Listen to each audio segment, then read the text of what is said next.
Hi hello people, welcome back to our channel. మన ఛానల్ని కొత్తగా చూస్తున్న వాళ్ళైతే ఖచ్చితంగా ఒక సబ్స్క్రైబ్ చేయండి, చిన్న లైక్ చేయడం మాత్రం మర్చిపోకండి. ఈరోజు టాపిక్లోకి వెళ్ళిపోదాం. ఇంతలో నాని పుట్టిల్లు రానే వచ్చేసింది. మొదటి నుంచి స్థితిమంతులు కావడంతో ఇల్లు రాజుకోటలాగా ఉంది. చుట్టూ చాలా ఖాళీ స్థలం ఉండి మధ్యలో ఇల్లుండి పాతకాలం నాటి కట్టడమే అయినా కొత్త రంగులతో చూడగానే మహల్ని తలపిస్తుంది. ఇంటి చుట్టూ పెద్ద పెద్ద చెట్లు, చుట్టూ కాంపౌండ్ వాల్, ఎంట్రన్స్లో పెద్ద గేట్ ఉంది. పల్లెటూరే అయినా గేట్కి వాచ్మెన్ని కూడా పెట్టుకున్నారు. శివ బైక్ ఆపగానే శక్తి కిందికి దిగింది. శివ కూడా బైక్ స్టాండ్ వేయగానే శక్తి ఇంటి వైపు చూసి నోరు తెరిచి, బాబ్రే, ఎంత పెద్ద ఇల్లు శివ, మన ఇంటి కంటే చాలా పెద్దగా ఉంది కదూ అని అడిగింది. హా, అవునే, నాని వాళ్ళ నాన్నగారు అంటే మా డాడీ తాతగారు వకీలంట. అప్పట్లోనే వాళ్ళకి ఆదాయం బాగా వచ్చేదంట అని అన్నాడు శివ. హా, మిల్లు గొడవలప్పుడు నేను కూడా విన్నాను శివ అని అంది శక్తి.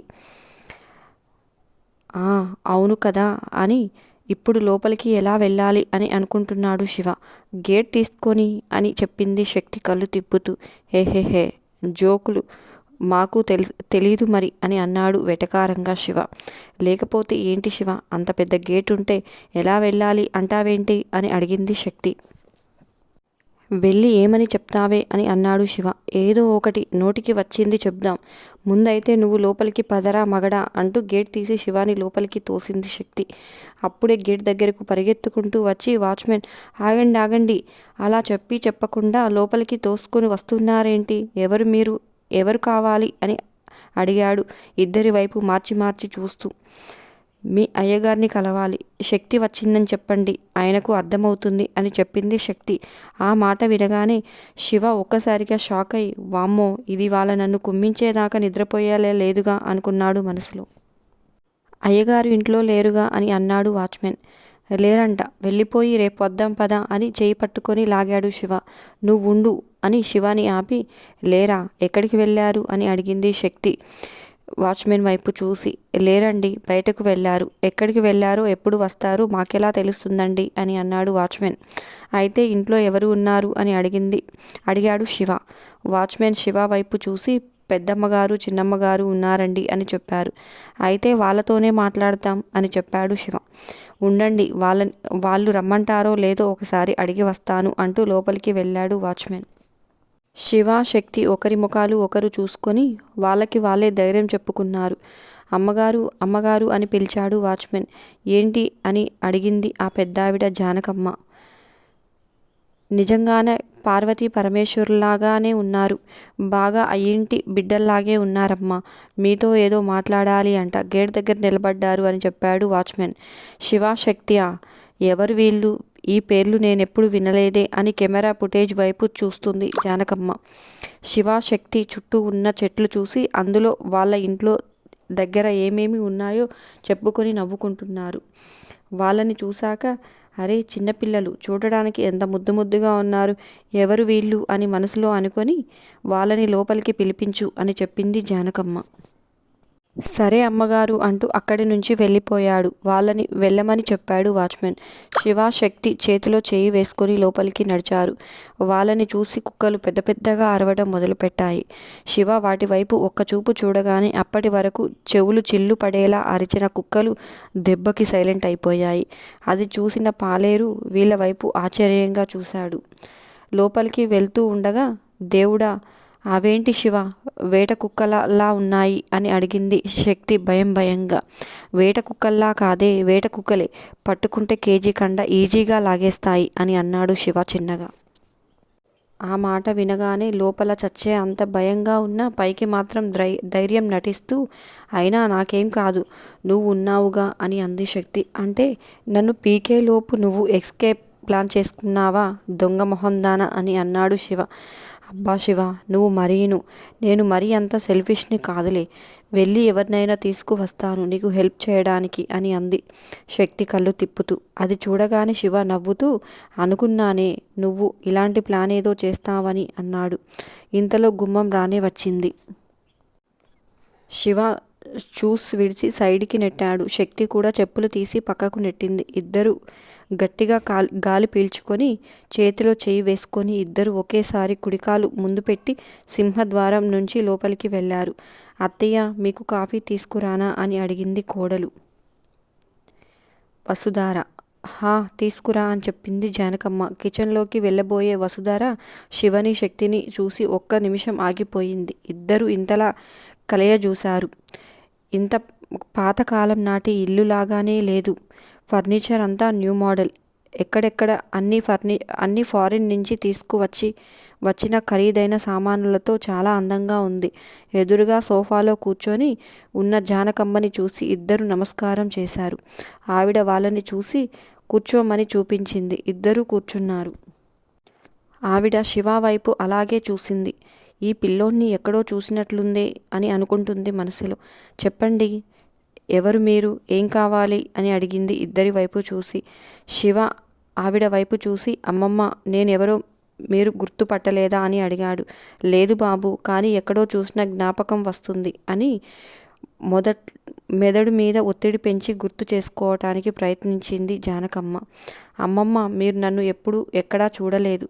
నేను మీ ఆడపడుచు మనవణ్ణి. తిను నా భార్య అని చెప్పాడు శివ. ఆ మాట వినగానే అప్పటిదాకా తాఫీగా కూర్చున్న జానకమ్మ ఒక్కసారిగా అదిరిపడి పైకి లేచి, నువ్వు మా శకుంతల వదిన మనవడివా?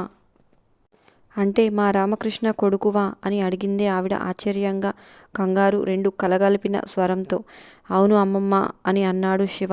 అయ్యో, మీరిక్కడికి ఎందుకు వచ్చారు దేవుడా? ఈ మగాళ్ళ తిరిగి వచ్చే టైం అయిపోయిందే. ఇప్పుడు నేనేం చేయాలి రామయ్య తండ్రి అని గుండెలు బాదుకుంటూ వాళ్ళని ఇద్దరిని చేయి పట్టుకుని లాక్కుని వెళ్ళండి ఇక్కడి నుంచి, అర్జెంటుగా వెళ్ళిపోండి, ఇంకెప్పుడు ఈ చుట్టుపక్కలకు రాకండి అని అరిచింది. అది కాదు అమ్మమ్మ, ఒకసారి మేము చెప్పేది వినండి అని అన్నాడు శివ. మీరు ఏం చెప్పినా నేను వినను. మీరు ఒక్క నిమిషం కూడా ఇక్కడ ఉండడానికి వీల్లేదు. వెళ్ళండి అని అరిచింది జానకమ్మ. శివ శక్తి ఆవిడికి నచ్చజెప్పే లోపే గేట్ తెరుచుకున్న చప్పుడు వినిపించింది. అందులో నుంచి కార్ వస్తున్న శబ్దం వినిపించింది. అయిపోయింది, అంతా అయిపోయింది. ఇప్పుడు నేనేం చేయాలి దేవుడా అని గుండెలు బాదుకోవటం మొదలుపెట్టింది. అత్తయ్య కంగారు చూసి వసుధారకి అసలు ఏం జరుగుతుందో అర్థం కావడం లేదు. ఏమైంది అత్తయ్య అని అడిగింది వసుధార కంగారుగా. మీ మామయ్య గారు వచ్చేసారే, ఇప్పుడు వీళ్ళను ఏం చేయాలి, ఎక్కడ దాచాలి అని అంది జానకమ్మ కంగారుగా. దాయడం ఎందుకు అత్తయ్య, మామయ్య గారు వస్తే ఏమవుతుంది అని అడిగింది వసుధార అమాయకంగా. ఇదొక పిచ్చి మొద్దు, దీనికి ఇప్పుడు కథ చెప్పే టైం లేదు అని అనుకుంటూ ఉండగానే రామ్మోహన్ రావు గారు లోపలికి వచ్చేశారు. వస్తూ గుమ్మం దగ్గర చెప్పులు చూశారు. రావటంతోనే జానకి అని గట్టిగా పిలిచారు. వసుధార వాళ్ళు గదిలో నుంచి బయటకు వచ్చింది జానకి. వచ్చేసారా, ఉండండి మీకు మంచినీళ్ళు తీసుకువస్తాను అంటూ కిచెన్ లోపలికి వెళ్ళి నీళ్లు తీసుకువచ్చి ఇచ్చింది. రామ్మోహన్ రావు మంచినీళ్ళ గ్లాస్ తీసుకొని ఇంటికి ఎవరు వచ్చారు అని అడిగాడు. ఆ మాట వినగానే గుండెల్లో రాయి పడింది. మన ఇంటికి ఎవరు వచ్చారు, ఎవరు రాలేదండి అని అంది జానకి. మరి గుమ్మం దగ్గర ఉన్న చెప్పులు ఎవరివి అని అడిగాడు రామ్మోహన్ రావు. అది విన్న శివ శక్తి ఒకరి ముఖాలు ఒకరు చూసుకున్నారు. ఓ అవా, మన వసుధార వాళ్ళ అన్నయ్య కొడుకు కోడలు వచ్చారు, వాళ్ళవి అవి ఉంటాయి అని చెప్పింది జానకమ్మ. ఆ మాట వినగానే వసుధార షాకై శివ శక్తిల వైపు పిచ్చి చూపులు చూసింది. వసుధార అన్న కొడుక్కి పెళ్ళెప్పుడు అయిందే మనకు తెలియకుండా అని అన్నాడు రామ్మోహన్ రావు. వాళ్ళ అన్నయ్య కొడుకు అంటే వాళ్ళ పెద్దమ్మ కొడుకులేండి. పిల్లోడు కొంచెం స్పీడ్, ప్రేమించి పెళ్లి చేసుకున్నాడు అంట అని జానకమ్మ చెప్పగానే ప్రేమ పెళ్ళి అని ఉరిమురిమి చూశాడు. అన్న కూతురు చనిపోయిన దగ్గర నుంచి ఆ ఇంట్లో ప్రేమ పెళ్ళి అనే మాట వినపడకుండా పోయింది. అలాంటి వాళ్ళని చూస్తే ఆయన దగ్గరకు కూడా రానివ్వడు. జానకమ్మ వైపు చూసి, ఇప్పుడు ఇక్కడికి ఎందుకు వచ్చారు? వాళ్ళని వెంటనే పంపించి వెయ్యమని చెప్పు వసుధారకి అని అన్నాడు కోపంగా. అత్త, ఏం వంట చేశావు, భలే ఘమఘమలాడిపోతున్నాయి అని అడిగాడు శివ. రొయ్యల వేపుడు, చేపల పులుసు, పీతల ఇగురు బాబు అని చెప్పింది వసుధార మొహమంతా ఇంత కళ్ళు చేసుకొని. ఓ వావ్, అన్నీ నాకు ఇష్టమైన కూరలే అత్త. కానీ ఏం చేస్తాం, మీ చేతి వంట తినే అదృష్టం మాకు లేదు. పద శక్తి, వెళ్ళిపోదాం అని అన్నాడు శివ. అయ్యో, అలా అంటావేంటి బాబు, మీరీ పూట మా ఇంట్లో భోజనం చేయాల్సిందే. మొట్టమొదటిసారిగా భార్యను తీసుకొని మా ఇంటికి వచ్చావు. అలా భోజనం చేయకుండా ఎలా పంపిస్తామనుకున్నావు? అలా చేస్తే నేను ఊరుకున్నా మా మామయ్య గారు అస్సలు ఊరుకోరు అని అంది కావాలనే వాళ్ళ మామగారికి వినిపించేటట్లు. ఆ మాటలు విన్న రామ్మోహన్ రావు కోపంగా తల పక్కకు తిప్పుకున్నాడు. అయ్యో, ఈ పిల్లలు పోయి పోయి సింహం నోట్లో తల పెడుతున్నారు ఎందుకు? త్వరగా వీళ్ళని ఇక్కడి నుంచి పంపించేయాలి అని అనుకుంటూ మీకు భోజనం వడ్డిస్తాను పదండి అని అంది భర్త వైపు చూసి. ఆయన వెళ్ళి కూర్చోగానే శివ, శక్తి కూడా వెళ్ళి పక్కన కూర్చున్నారు. అది చూసిన జానకమ్మ గుండెల్లో ఒక్క క్షణం కొట్టుకోవటం ఆగిపోయింది. అప్పుడు చూశాడు రామ్మోహన్ రావు శివ, శక్తి వైపు. శివాని చూడగానే అనుమానం వచ్చినా అంత ధైర్యం చేయలేరులే, ఇదంతా తన అనుమానం మాత్రమే అని సరిపెట్టుకున్నాడు. వసుధార, జానకమ్మ ముగ్గురికి భోజనం వడ్డించారు. శివ చేపల పులుసు తింటూ అత్తా, మీ చేతిలో ఏదో జాదు ఉంది. మీ అంత రుచిగా ఈ చేపల కూర ఎవరూ వండలేరు, చివరికి మా మమ్మీ కూడా అని అన్నాడు. నిజమా బాబు అంటూ సంతోషంతో తబ్బిబ్బులైపోయి ఇంకో ముక్క వేసుకో నాన్న అని మళ్ళీ వడ్డించింది వసుధార. శివ అన్ని కూరల్ని అలాగే పొగుడుతూ ఉండడంతో తినేటప్పుడు మాట్లాడకూడదు అనే విషయాన్ని మీ పెద్దవాళ్ళు నేర్పించలేదా అని అడిగాడు రామ్మోహన్ రావు కోపంగా. అది విన్న శక్తి ఆయన వైపు ఆశ్చర్యంగా చూసి, బాబోయ్, అక్క తమ్ముడు ఇద్దరే అన్నమాట. అన్నీ పద్ధతిగా చేయాలి, పద్ధతి ప్రకారం ఉండాలి అనే టైప్ అనుకుంటుంది మనసులో. ఇవాళ రేపు ఈ బిజీ ప్రపంచంలో ఒకరితో ఒకరు 10 నిమిషాలు మాట్లాడుకునేది ఈ డైనింగ్ టేబుల్ దగ్గరే కదా తాతయ్య అని అన్నాడు శివ ఆయన వైపు చూసి. కుటుంబ సభ్యులతో మాట్లాడుకోలేనంత బిజీగా ఏం వెలగబెడుతున్నావు అని అన్నాడు రామ్మోహన్ రావు కోపంగా. ఆయనని అలా చూడగానే శక్తికి నరసింహ నాయుడు సినిమాలో గుర్తుకు వచ్చింది. దేవుడా, శివ వద్దు వద్దు అంటున్న బలవంతంగా లాక్కు వచ్చాను. ఇప్పుడు నాకే భయంగా ఉంది. అసలు ఇక్కడి నుంచి ప్రాణాలతో బయటపడతామా అని అనుకుంటుంది మనసులో. స్టడీస్ తాతయ్య, స్టడీస్ అని అన్నాడు శివ చిన్నగా నవ్వుతూ. ఓహో, అంత తిరిగ లేకుండా చదువుతూ ఈ ప్రేమలెప్పుడు ఎలగబెట్టావు అని అన్నాడు రామ్మోహన్ రావు వెటకారంగా. నేను పని కట్టుకొని వెంటపడలేదు తాతయ్య, ఇలా చూడగానే అలా పడిపోయింది అని అన్నాడు శివ నవ్వుతూ. ఆ మాట వినగానే శక్తి కోపంగా శివ కాలుని ఒక్క తొక్కుడు తొక్కింది. అబ్బా అని గట్టిగా అరిచి, చీమ తాతయ్య, చీమ కుట్టినట్లుంది తాతయ్య అని అన్నాడు రామ్మోహన్ రావు వైపు చూసి కవర్ చేసుకుంటూ.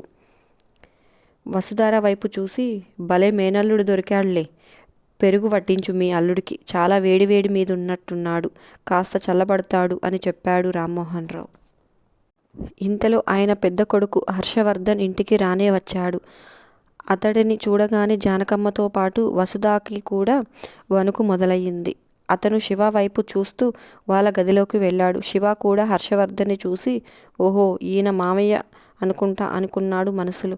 లోపలికి వెళ్ళిన హర్షవర్ధన్ ఫ్రెష్ అయి రాగానే టవల్ పట్టుకొని రెడీగా నిల్చున్న వసుధని చూసి, ఎవరు వాళ్ళు అని అడిగాడు. మా అన్నయ్య గారి కొడుకు కోడలు అని చెప్పింది వసుధ కంగారుగా. మీ అన్నయ్య కొడుకు కోడలేంటి, నీకేమైనా పిచ్చి పట్టిందా అని అడిగాడు హర్షవర్ధన్. అన్నయ్య అంటే మా పెద్దమ్మ వాళ్ళ తోటి కోడలు కొడుకు అండి, మీకు తెలియదులే అని అంది వసుధ కవర్ చేసుకుంటూ. సర్లే, అది చెప్పటానికి ఎందుకంత చెమటలు కక్కి చస్తున్నావు అని అడిగాడు హర్షవర్ధన్.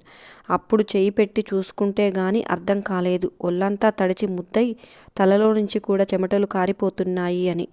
అహహా, ఇది సంతోషంతో పట్టిన చెమటలులెండి అని అంది వసుధ పిచ్చి నవ్వులు నవ్వుతూ. జనానికి భయంతో చెమటలు పడతాయని తెలుసు, కానీ ఇలా సంతోషంతో కూడా పడతాయని ఇప్పుడే వింటున్నాను. కాదు చూస్తున్నాను అన్నాడు హర్షవర్ధన్ భార్య వసుధ వైపు సూటిగా చూస్తూ. ఆహాహా, మీరు మరీనండి, నేను ఏం మాట్లాడినా కామెడీగా తీసుకుంటారు. అయినా మిట్ట మధ్యాహ్నం ఈ సరసాలేంటండి, రండి భోజనం చేద్దురు అని అంది వసుధార. ఆ మాట వినగానే హర్షవర్ధన్ కోపంగా చూసి, ఇప్పుడు నీతో సరసాలు ఎవడాడాడే పిచ్చి మొహందానా అన్నాడు. అదిగో మళ్ళీను అని అంది వసుధార. ఆ మాట వినగానే హర్షవర్ధన్ తల కొట్టుకుంటూ, నిన్ను కాదే మా బాబుని అనాలి, మీ బాబు ఏదో పెద్ద లీడర్ అని తీసుకువచ్చి నాకు అంటగట్టాడు అని అన్నాడు కోపంగా. సర్లేండి, భోజనం చేసి తీరిగ్గా పొగుడుదురు గాని రండి అంటూ హాల్లోకి వచ్చి గుండెల మీద చెయ్యి వేసుకొని హమ్మయ్య అనుకుంటూ ఉండగానే వెనుక నుంచి ఎవరో భుజం మీద చెయ్యి వేయగానే గుడ్లు తేలేసింది వసుధార. అత్త, నేను శివని అన్నాడు. ఆ మాట విన్న తర్వాత మళ్ళీ గుండె కొట్టుకోవటం మొదలయ్యింది వసుధారకి. పిన్ని, మీరు ఓకే కదా అని అడిగింది శక్తి. దానికి వసుధార అడ్డదిడ్డంగా తలని గిరాగిరా తిప్పేసరికి శక్తికి శివకి ఒకరి ముఖాలు ఒకరు చూసుకొని, పాపం బాగా భయపడిపోయిందిరా అని అనుకుంటుంది శక్తి అమాయకంగా మొహం పెట్టి. అవునే, చాలా భయపడిపోయారు అని అన్నాడు కొంచెం బాధగా. అంతేనండి, ఈ వీడియో నచ్చిందా? ఎలా ఉందో కొంచెం కామెంట్ రూపకంగా తెలియజేయడం మాత్రం మర్చిపోకండి. దాంతోపాటు చిన్న లైక్ చేయడం మాత్రం అస్సలు మర్చిపోకండి. ఉంటాను, మరొక టాపిక్తో మీ ముందుకు వస్తాను. Bye bye.